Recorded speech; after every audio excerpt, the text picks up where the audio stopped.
Hi friends, welcome to GMK tutorials.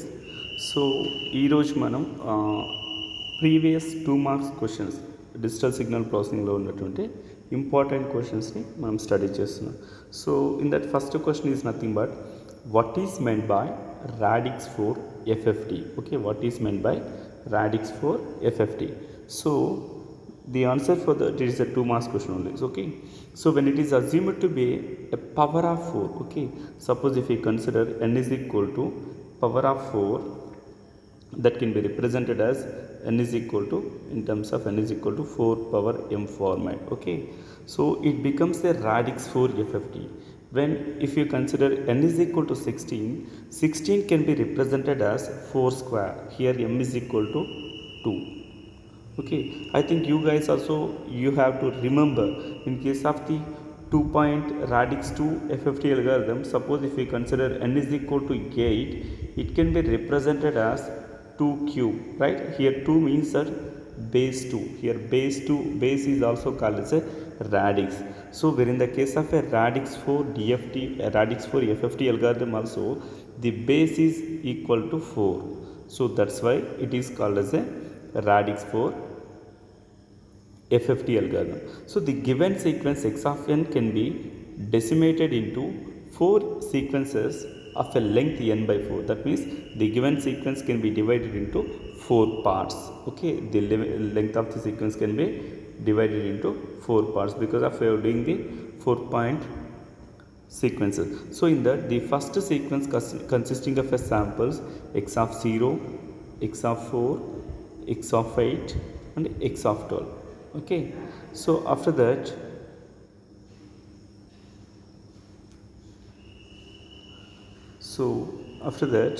second sequence is nothing but here x of 0, after that x of 1, x of 5, x of 9, x of 13. Third sequence is nothing but x of 2, x of 6, x of 10, x of 14. So last sequence, that is nothing but fourth sequence is nothing but here x of 3, x of 7, x of 11, x of 15. So that is the answer for 2 marks questions point of view. In case they are asking like radix 4, what is meant by radix 4 FFT algorithm. So the second question is nothing but they are given the question like this. So that is nothing but here see, there is a question. So what is the DFT of x of n? So they mentioned that x of n sequence is equal to del of n plus del of n minus 2 అంటున్నాడు. ఓకేనా, మీకు ఒక sequence x of n sequence mention చేశాడు, ఆ సీక్వెన్స్కి DFT find out చేయండి అంటున్నాడు. So for that purpose here I will consider del of n can be represented as a normal standard point of view. Del of n minus 2 means that it is a shifted version of del of n function by 2 units. Therefore it can be represented as it starts from n is equal to 2 only. So if you are adding those two sequences, we can represent x of n sequences like this, right?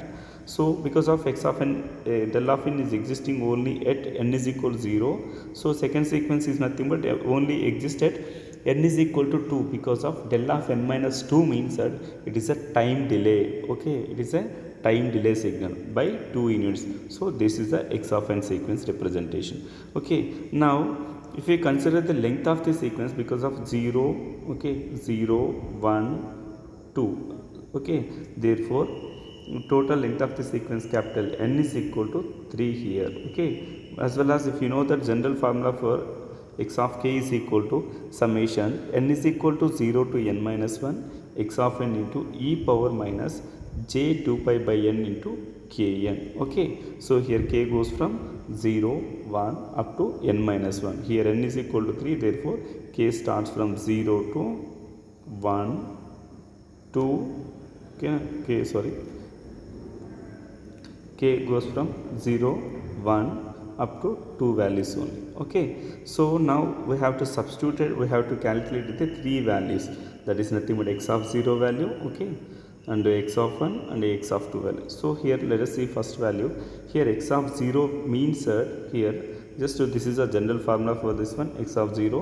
So we have to represent a standard equation n is equal to 0 to 2 x of n e power minus j 2 pi by n into 2 pi by n and k into kn actually. So here for x of k value, here k is equal to 0 for first value. Okay, so if you substitute k is equal to 0, what happens is that, so this complete term is equal to unity, therefore the sequence is only x of n, that means summation n is equal to 0 to n, 0 to 2 x of n only. So that's why we can substitute n is equal to 0, 1 up to 3 values. The corresponding x of 0 value plus x of 1 value and x of 2 values can be added, and the resultant value is equal to the x of 0 value.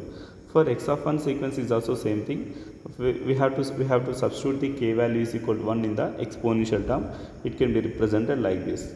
Okay, so again same procedure, we are substituting n values from 0 to 2 only. X of 0, x of 1 into both this one, x of 2. Okay, now I have to x of 0 value is equal to, I have to take from the given data sequence e power j 2 pi by 3, so that is also calculated. So after that last one is nothing but 1 plus e power j 4 pi by 3. Okay, because of this term is equal to 0, because of our sequence is 1 0 1 only.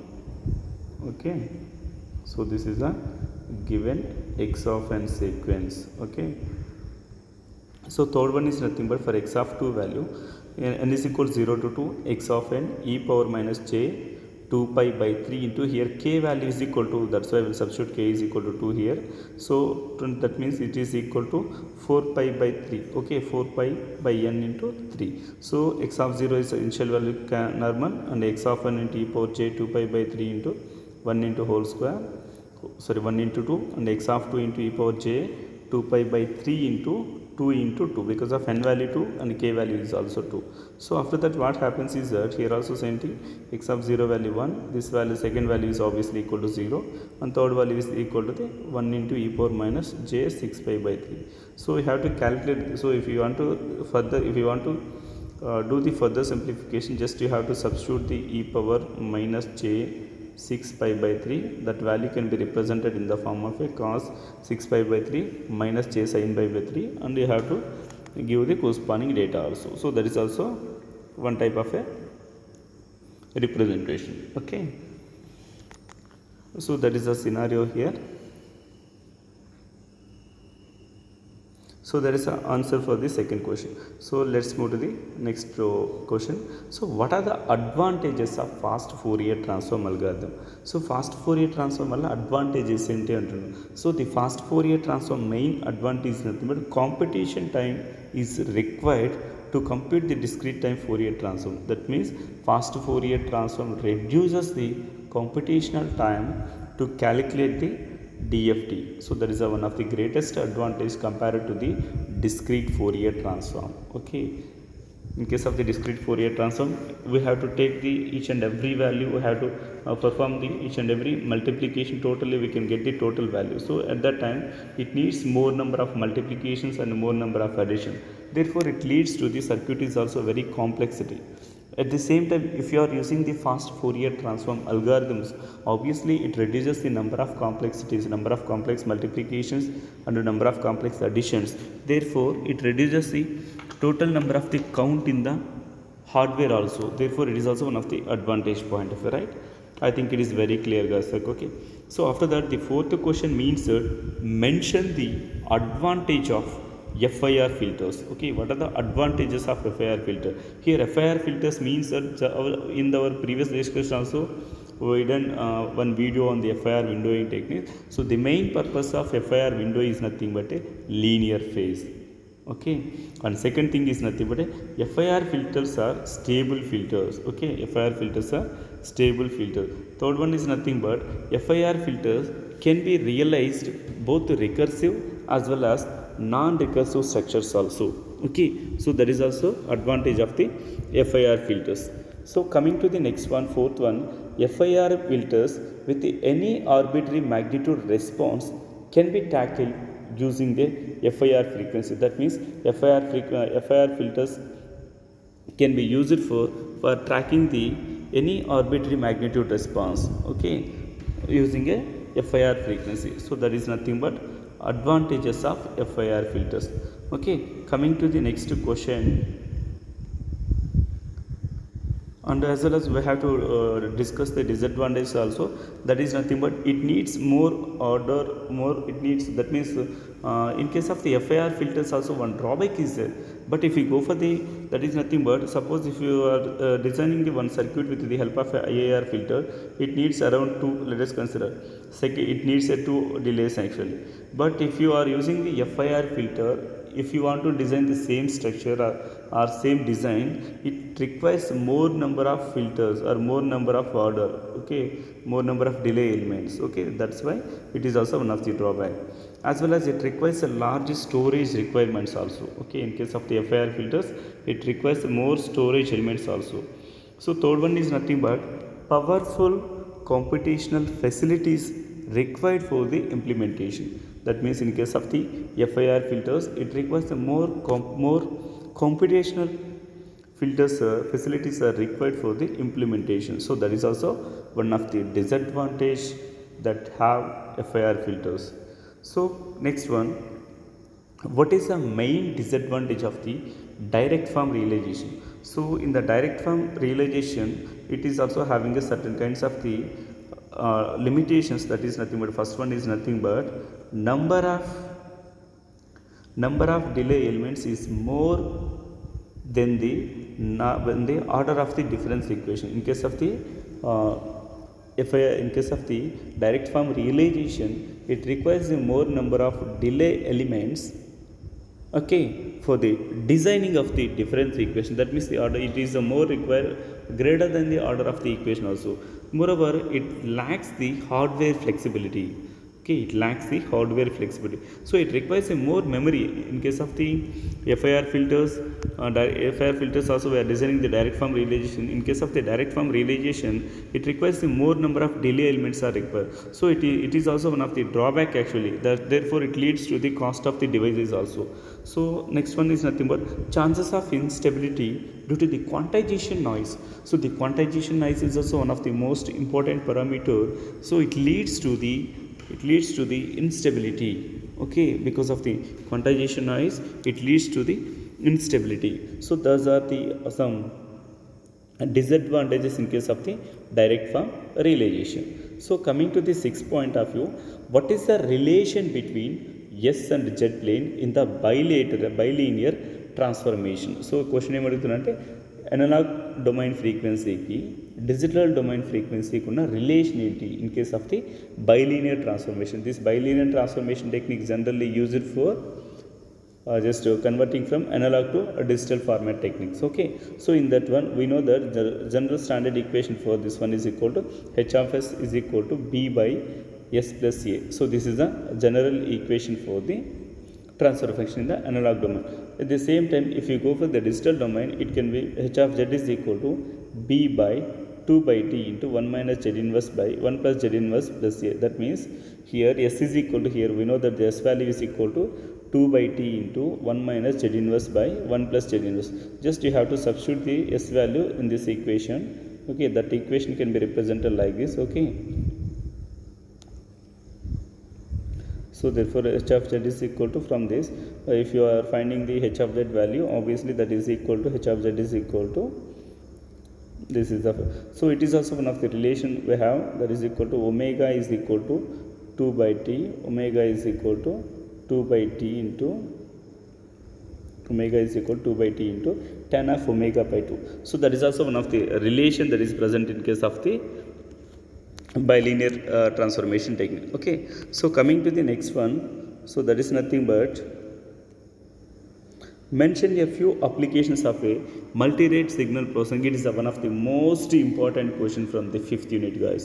So many times this question is frequently asked in the different question papers in case of the JNTU point of view, JNTU or maybe other examination universities also, okay. So let us see what are the advantage, what are the few applications of the multi-rate signal processing. So you know, guys, in case of the high quality data acquisition and storage systems also, it requires a multi-rate signal processing, and in audio signal processing also multi-rate signal processing is used, And the transmultiplexer, if you want to transmit more number of signals to one common device, at that time also this kind of the multi-rate signal processing is application is needed. And the fourth one is nothing but a narrow band filtering for a fatal ECG and EEG applications, also multi-rate signal processing is used. And speech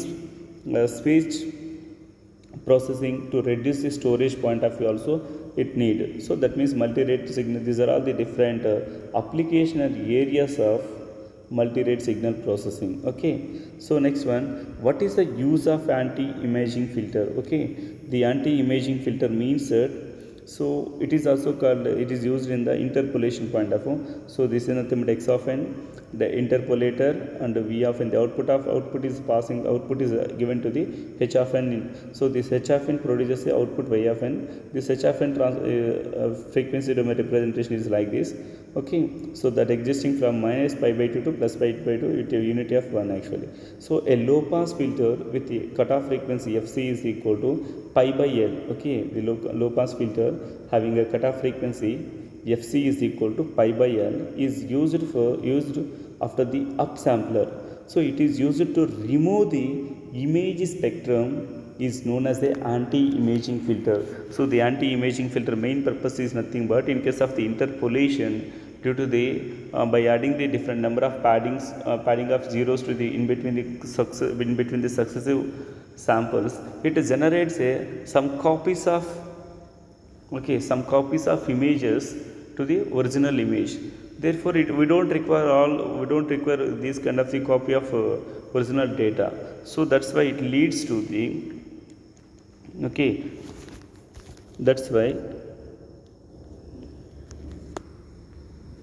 that's why it leads to the wastage, as well as we don't require those kind of the data also, because of it generates in the form of a periodic sequence. So that's why we need only one data is enough. So for that purpose, these kind of the anti-imaging filters are used to reduce those kind of the issues. Okay, so imaging filter, the complete process,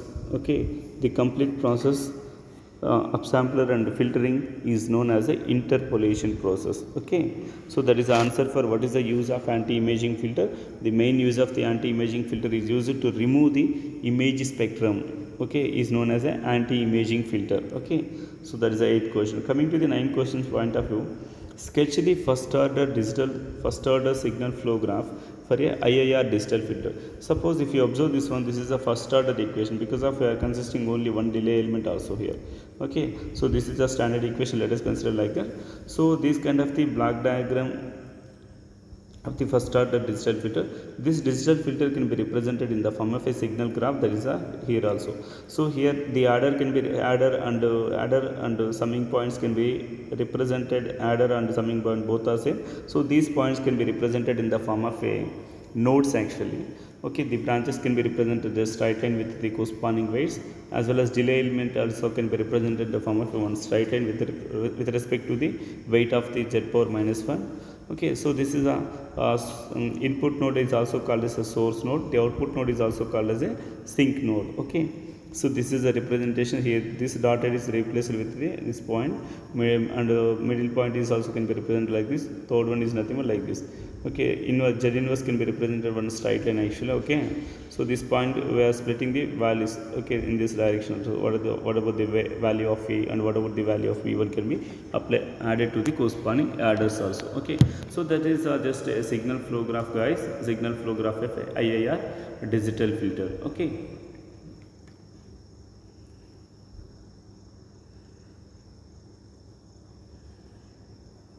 so the signal flow graph is a graphical representation of the relation between the variables of a set of linear difference equations. Okay, the basic elements of a signal flow graph are branches and nodes. Okay, the main basic elementary things for the signal flow graph are, that is nothing but branches and nodes. So coming to the 10th question, it is a relation between DFT and Z transform. Okay, discrete Fourier transform and Z transform. Okay, relation find out chairman.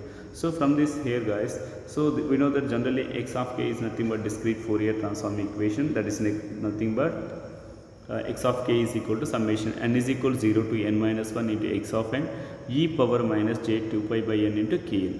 So after that, we know that generally x of z is a finite let us consider x of z is some finite duration sequence. At that time x of z can be represented like this, that is equal to x of z is equal to n is equal to 0 to n minus 1 x of n into z power minus n, right? So after that, we know that from the inverse DFT formula, x of n can be represented like this, okay? X of n is equal to 1 by, so from the inverse relation it can be, x of n can be represented as this one, 1 by n summation k is equal to 0 to n minus 1 x of k into e power j 2 pi by n into kn. So this is the, let us consider equation number 1. Now you have to substitute the corresponding x of n in the above equation, okay? We can represent it like this, okay? In place of the x of n, we can substitute the corresponding equation. So by interchanging the order of the summations and all those things, we can represent like this, that is equal to x of z is equal to 1 by n summation k goes from 0 to n minus 1 into x of n. So n is equal to 0 to n minus 1. So this is the part. So if it is in the order of like this, the formula for the n is nothing but, generally we know that formula, basic formula is nothing but n is equal to 0 to n minus 1. At that time 1 minus a power n plus 1 by 1 minus a, okay? That is a basic formula. So from that we can represent like this, okay? Okay, so that is a here like z power n into 1 by n into 1 minus z inverse, okay? So that is a basic formula for relation between the discrete Fourier transform and z transform, okay? So coming to the, we have one more 3 questions is there, that is also in the 2018-19 question paper actually. So if the DFT of x of n is x of k, what is the DFT of x of n? So that is nothing but by using a shifting property. So x of n minus 1 value DFT of x of k, x of n is equal to x of k aithe, then what is the value of shifting of x of n minus? So that is nothing, we can directly say that x of n is equal to x of n. Just after substituting all those values, we are getting like this. So from the from the basic property of the shifting property also, we can directly prove this one, okay? So after that, mention 2 commonly used analog filters. Generally we are using 2 types of analog filter, that is nothing but a Butterworth filter, and second one is in the Chebyshev filter.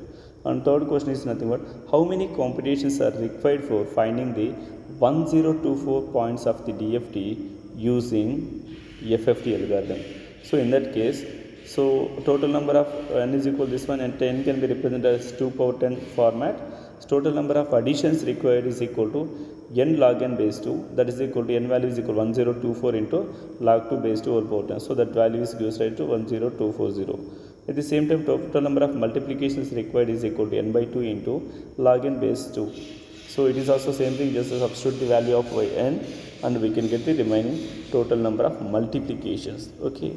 So this is the different kinds of the important questions are touched in the different unit based on the previous question papers, okay? Very very important questions, okay? Please subscribe my channel and share your friends also, guys. Please watch the video till the end, because of every important point is also already discussed so many times in the last also, okay? So please try to find the description if you need more material regarding this one also, okay? Thank you guys, thank you all of you, thank you.